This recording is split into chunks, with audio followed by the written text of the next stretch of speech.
నెల్లూరు జిల్లా కౌలు రైతుల సంఘం అధ్యక్షుల్ని. ఈరోజు ఈ ప్రెస్ మీటు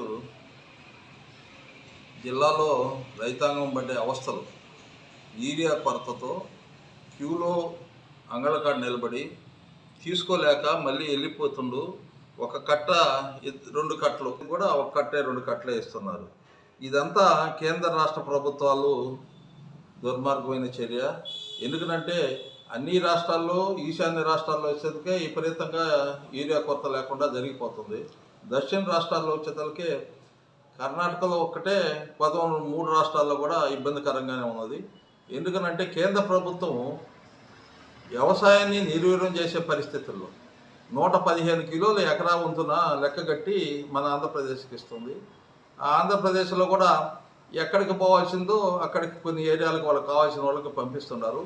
ఇక్కడైతే డెల్టా ఏరియాలో వచ్చేతలకే మెట్ట ప్రాంతాలకు కూడా ఏరియా అవసరం. ఆ మెట్ట ప్రాంతాల్లో లెక్క కట్టకుండా ఏరియా వ్యవసాయ రైతులకి సంబంధించిన వ్యవసాయానికి వరి పంట వరకే లెక్క కట్టి ఇస్తున్నారు. నిమ్మ చెట్లకు కానీ ఇతర వాణిజ్య పంటలకు కానీ అన్నిటికి కూడా యూరియా వాడుతున్నారు. ఆ యూరియా వాడటం అనేది కంపల్సరీ అయిపోయింది. వ్యవసాయ శాస్త్రీకుల మట్టానికి 115 కిలోలు ఎకరాకి వాడాలని వాళ్ళు చెప్తున్నారు. కనీసం రైతులు 150 నుంచి 200, 180 కిలోల దాకా కూడా వాడుతున్నారు 3 దఫాలుగా. దానికి వ్యవసాయంలో నిర్వీర్యం పనిచేసి రైతాంగానికి దాని కష్ట నష్టాలు, ఆ పైరు పెంచుకోవాలని, పంట దిగుబడి తీసుకురావాలనే ఆతృత వాళ్ళకుంటుంది. వ్యవసాయ శాస్త్రీకులు అయితే ఒక దిక్కడ పంట పెట్టి దాన్ని నమూనాగా తీసి మొత్తం ఏరియా అంతాగా ఒకటి చెప్తున్నారు. అది కరెక్ట్ అయిన పద్ధతి కాదు. ఆ పద్ధతిని నిర్మించుకొని రైతాంగానికి ఇరువుగా కాంప్లెక్స్లు కూడా కొరతగానే ఉంది. యూరియా మరీ విపరీతంగా ఉన్నది. 2 కట్టలు అంటే 10 ఎకరాలు 2 కట్టలు వేసి అంటే ఎన్ని కిలోలు? 100 కిలోలు. 100 కిలోలు అంటే 10 కిలోల లెక్కన ఎకరాకి ఇవ్వమని చెప్తారు లెక్క.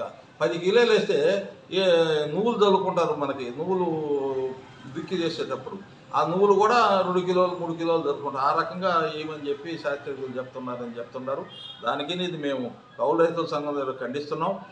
ఇదంతా కూడా కేంద్ర రాష్ట్ర ప్రభుత్వాలు నిర్వీర్యం చేసి వ్యవసాయాన్ని పారిశ్రామికవేత్తలు దత్తత చేసేదానికి ఇదంతా కూడా పన్నాగం పడుతుంది. ఆ స్థానంలోనే మనకి స్మార్ట్ మీటర్లు కూడా తీసుకొస్తున్నారు. ఎందుకనంటే వ్యవసాయం నిర్వీర్యం మనకు పడలేదు.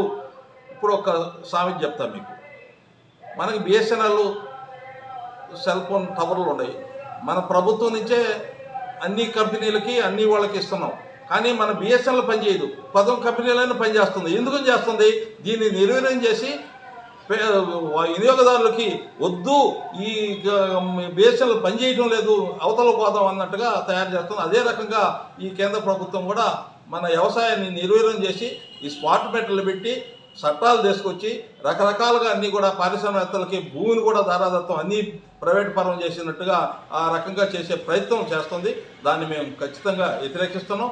దాన్ని ఏవైనా సరే యూరియా కొరతని నివారించాలి, లేకపోతే మేము వీధికి ధర్నా చేయాల్సిన పరిస్థితి తీసుకురావద్దని ప్రభుత్వాన్ని తెలియజేస్తున్నాం. దాన్ని కలెక్టర్ కూడా చొరవ తీసుకోవాలి. ఇక్కడ ఉండే మంత్రులు కూడా చొరవ తీసుకొని యూరియా కొరతని నివారించాలని చెప్పి మరొకసారి ధన్యవాదాలు తెలియజేస్తూ సెలవు తీసుకుంటాం.